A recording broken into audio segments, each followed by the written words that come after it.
السلام علیکم پیارے دوستو، آج کا ہمارا موضوع ہے جنت کی نعمتیں۔ حافظ ابن القیم الجوزیہ رحمۃ اللہ علیہ جنت کی صفات اور خوبیوں کو سامنے رکھ کر بطور ترغیب اور شوق دلانے کے جنت کی کچھ اس طرح سے عکس بندی کرتے ہوئے لکھتے ہیں کہ ایسے عظیم الشان گھر کی عظمت کے کیا پوچھنے،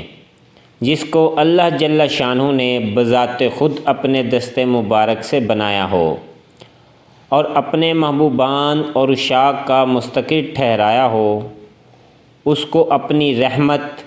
شان اور رضامندی سے پر کیا ہو،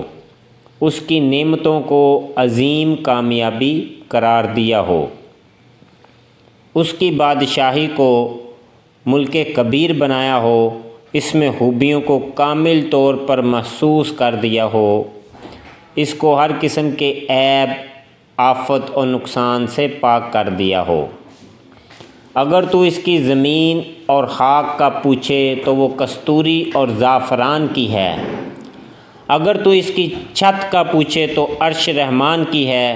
اگر تو اس کی لپائی کے گارا کا پوچھے تو وہ خوشبودار کستوری کا ہے، اگر تو اس کی بجری کا پوچھے تو وہ لؤلؤ اور جواہر کی ہے، اگر تو اس کی عمارت کا پوچھے تو اس کی ایک اینٹ چاندی کی ہے اور ایک سونے کی ہے، اگر تو اس کے درختوں کا پوچھے تو ان میں سے ہر ایک درخت کا تنا سونے اور چاندی کا ہے، نہ کہ لکڑی کا، اگر تو اس کے پھل کا پوچھے تو مٹکوں کی طرح بڑے بڑے ہیں، جاگ سے زیادہ نرم اور شہد سے زیادہ میٹھے ہیں، اگر تو ان کے پتوں کا پوچھے تو وہ ایک باریک اور نفیس پوشاکوں سے بھی انتہا درجہ کے حسین ہیں، اگر تو جنت کی نہروں کا پوچھے تو کچھ نہریں دودھ کی ہیں جن کا ذائقہ بدستور قائم ہے، اور کچھ نہریں شراب کی ہیں جو پینے والوں کے لیے خوب لذیذ ہوں گی، اور کچھ نہریں صاف ستھرے شہد کی ہیں، اگر تو ان کے طعام کا پوچھے تو وہ میوے ہیں جو ان سے چاہیں پسند کر لیں گے، اور گوشت ہوگا اڑتے ہوئے جانوروں کا جس قسم کا جی چاہے گا، اگر تو ان کے پینے کی چیزوں کا پوچھے تو وہ تسنیم، زنجبیل اور کافور پئیں گے، اور اگر تو ان کے برتنوں کا پوچھے تو وہ سونے چاندی کے ہوں گے، شیشے کی طرح صاف کہ اندر کی چیز باہر نظر آئے گی، اگر تو جنت کے دروازوں کی چوڑائی کا پوچھے تو دروازے کے دو پٹوں کے درمیان 40 سال کا فاصلہ ہے، اس پر ایک دن ایسا آنے والا ہے کہ رش کی وجہ سے بھیڑ لگی ہوگی،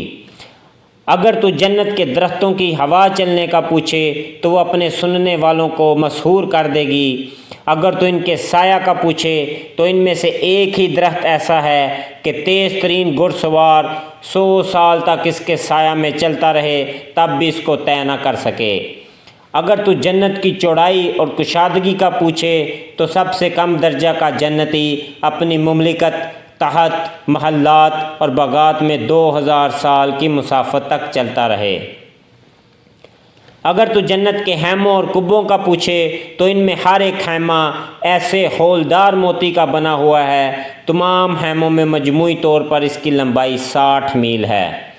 اگر تو اس کے بالاخانوں اور کوٹھیوں کا پوچھے تو یہ ایسے بالاخانے ہیں جو ایک دوسرے کے اوپر بنائے گئے ہیں، ان کے نیچے نہریں بہتی ہیں، اگر تو ان محلات کی بلندیوں کا سوال کرے تو طلوع ہونے والے ستارے کو دیکھ لے یا افق آسمان میں غروب ہونے والے ستارے کو دیکھ لے جو مشکل سے نظر آتا ہے، اگر تو اہل جنت کے لباس کا پوچھے تو وہ ریشم اور سونے کا ہوگا، اگر تو ان کے بچھونوں کا پوچھے تو ان کا استر موٹے ریشم کا ہے جو بڑے سلیقہ سے بچھایا گیا ہے، اگر تو ان کی مسحریوں کا پوچھے تو وہ ایسے تخت ہیں جن پر سونے کے نگینوں سے شاہی مسحریوں کی چھت بنی ہوئی ہے، نہ تو ان میں کوئی پھٹن ہے نہ سوراخ، اگر تو اہل جنت کی عمر کا پوچھے تو وہ حضرت آدم ابو البشر علیہ السلام کی شکل پر 33 سال کی عمر میں ہوں گے، اگر تو جنت والوں کے چہروں کا اور ان کے حسن کا پوچھے تو وہ چاند شکل ہوں گے،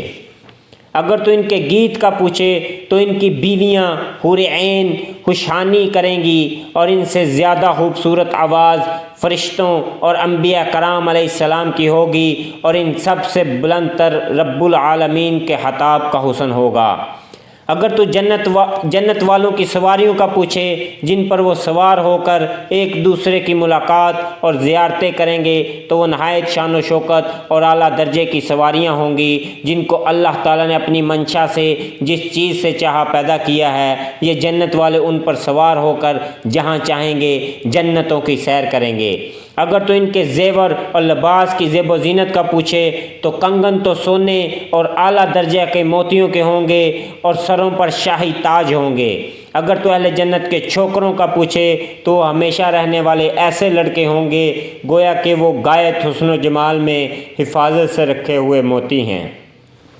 اگر تو ان کی دلہنوں اور بیویوں کا پوچھے تو وہ نوجوان عورتیں ہوں گی ہم عمر جن کے اعضاء میں آب شباب گردش کرتا ہوگا، گلاب اور سیب جیسے رخسار ہوں گے، منظوم موتیوں کی شکل دانتوں میں سما رکھی ہوگی، کمر نرم و نازک ہوگی، جب چہرے کا جلوہ دکھائے تو سورج اس کے مکھڑے کی رعنائیوں میں لہلہاتا ہو، جب مسکرائے تو بجلی اس کے دانتوں سے چمک اٹھے، جب تیرا اس کی شیفتگی سے آمنا سامنا ہو تو دو خوبصورت ستاروں کے مقابلہ میں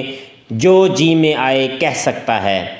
جب وہ جنتی سے کلام کرے گی تو دو محبوبوں کی باہمی گفتگو کے متعلق کیا گمان کرتا ہے؟ جنتی اس جنت کی دلہن کے سوہن رخسار میں دیکھے گا جیسے صاف شفاف آئینہ میں کسی چیز کو دیکھا جاتا ہے۔ گوشت کے اندر سے ہڈی کے اندر کا حصہ بھی نظر آئے گا، نہ تو اس کے سامنے اس کی جلد پردہ بنے گی، نہ اس کی ہڈی اور نہ ہی اس کی پوشاکیں۔ اگر جنت کی یہ عورت زمین پر جھانک لے تو آسمان و زمین کی فضا کو خوشبو سے معطر کر دے اور تمام مخلوقات کی زبانوں کو کلمہ تکبیر اور تسبیح پکارنے پر بے ساختہ مجبور کر دے، اور اس کی وجہ سے دنیا کے دونوں کنارے سج جائیں اور اپنے غیر کے دیکھنے سے تمام آنکھوں کو بند کرا دے، اور ہاں سورج کی روشنی کو ایسے مانند کر دے جس طرح سے سورج ستاروں کی روشنی کو مانند کر دیتا ہے، اور روئے زمین پر بسنے والے سب اللہ حی القیوم پر ایمان لے آئیں۔ اس کے سر کا دوپٹہ دنیا اور اس کی سب چیزوں سے زیادہ قیمتی ہے، اور اس سے صحبت تمام خواہشات سے زیادہ تڑپانے والی ہے۔ جتنا زمانوں پر زمانے بیتتے جائیں گے وہ حسن و جمال میں ترقی کرتی چلی جائے گی۔ طویل زمانہ گزرنے پر بھی اس کی محبت اور ملاپ میں اضافہ ہوتا چلا جائے گا۔ وہ حمل، ولادت، حیض و نفاس سے پاک ہوگی، نزلہ، بلغم، پیشاب پخانہ اور دیگر گندگیوں سے بھی پاک ہوگی۔ اس کی جوانی نہ جائے گی، اس کا لباس پرانا نہ ہوگا، نہ اس کے حسن کی رعنائیاں ضعیف پڑیں گی، نہ اس کی صحبت کی چاشنی سے دل بھرے گا۔ اس کی نگاہ تازہ بس اپنے خامند کی طرف ہی رہے گی، اس لیے وہ کسی غیر کی طمع نہ کرے گی۔ ایسے ہی جنتی مرد کی نگاہ اور چاہت اس حور کی طرف رہے گی، اور یہی اس کی انتہائی خواہش ہوگی۔ اگر یہ اس کی طرف نظر کرے تو وہ اس کو خوش کر دے گی، اگر حکم کرے تو تسلیم کرے گی، اگر اس سے دور جائے تو اس کی حفاظت کرے گی۔ یہ اس حور کے ساتھ ساتھ رہے گا، خواہشات اور پاک دامنی کے ساتھ۔ یہ ایسی ہے جس کو کسی اور انسان اور جن نے ہاتھ تک نہ لگایا ہوگا۔ جب جنتی اس حور کو دیکھے گا اس کا دل سرور و لذت دیدار سے اچھل جائے گا، اور جب وہ جنتی سے بات کرے گی اس کے کانوں کو بکھرے ہوئے اور منظوم موتیوں سے سجا دے گی، اور جب اپنا جلوہ دکھائے گی تو محل اور بالا خانہ کو چمکا دے گی۔ اگر تو اس کے سن کا پوچھے تو ہم عمر سن شباب کی مناسب ترین عمر میں ہوں گے۔ اگر تو ان کے حسن و جمال کا پوچھے تو کیا تو نے سورج اور چاند دیکھا ہے؟ اگر تو ان کی آنکھ کی سیاہی کا پوچھے تو وہ صاف شفاف سفیدی میں خوبصورت سیاہی ہے، خوبصورت گہرائی میں۔ اگر تو ان کے قدموں کا پوچھے تو کیا تو نے خوبصورت ٹہنیاں دیکھی ہیں؟ اگر تو ان کے رنگ و روپ کا پوچھے تو گویا کہ وہ یاقوت و مرجان جیسی ہیں۔ اگر تو ان کے حسن تحلیق کا پوچھے تو وہ عورتیں ہیں گوری رنگت والی جن میں خوبیاں اور خوبصورتیاں سب جمع کر دی گئی ہیں۔ ان کا جمال ظاہری اور باطنی سے سنوارا گیا ہے، وہ دلوں کی بہار ہیں، آنکھوں کی ٹھنڈک ہیں۔ اگر تو ان کے ساتھ عیش و نشاط اور مباشرت و دل ربائی کا اور وہاں کے مزے کا پوچھے تو وہ پیار کرنے والی، حامدوں پر مرنے والی، حامدوں کے حقوق کو حسن اسلوب سے اسی طرح سے ادا کرنے والی ہیں جس ذوق سے وہ چاہت کریں گے۔ تمہارا اس عورت کے متعلق کیا خیال ہے جب حامد کے سامنے مسکرائے اور اپنی مسکراہٹ سے جنت جگمگا ڈالے؟ اگر وہ ایک محل سے دوسرے میں منتقل ہو تو یہ کہے کہ ایک حسن کا ایک سورج ہے جو اپنے فلک کے ایک برج میں منتقل ہوا ہے۔ جب اس سے گفتگو کی جائے گی تو اس گفتگو کے حسن پہ قربان اگر وہ سینے سے لگائے گی تو اس کی لذت ملاپ اور معانقہ کی کیا انتہا ہے۔ اگر وہ سریلی آواز سے نغمہ سرائی کرے گی تو آنکھوں اور کانوں کو لبا دے گی۔ اگر وہ محبت پیار سے میل جول کرے گی تو اپنے سے مستفید کرے گی، اور ایسی پیار بڑی معانستہ استفادہ کو خوش آمدید اگر وہ بوس و کنار کرے تو اس کے بوسہ سے زیادہ دل پسند کوئی شے نہیں۔ اگر اس سے صحبت کی جائے گی تو اس سے زیادہ لذت اور نشاط کہیں نہیں ہوگی۔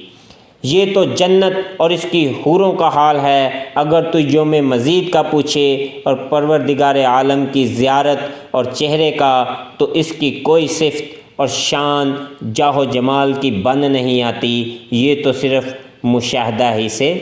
تعلق رکھتی ہے۔ اللہ تعالیٰ آپ کا حامی و ناصر ہو۔ السلام علیکم۔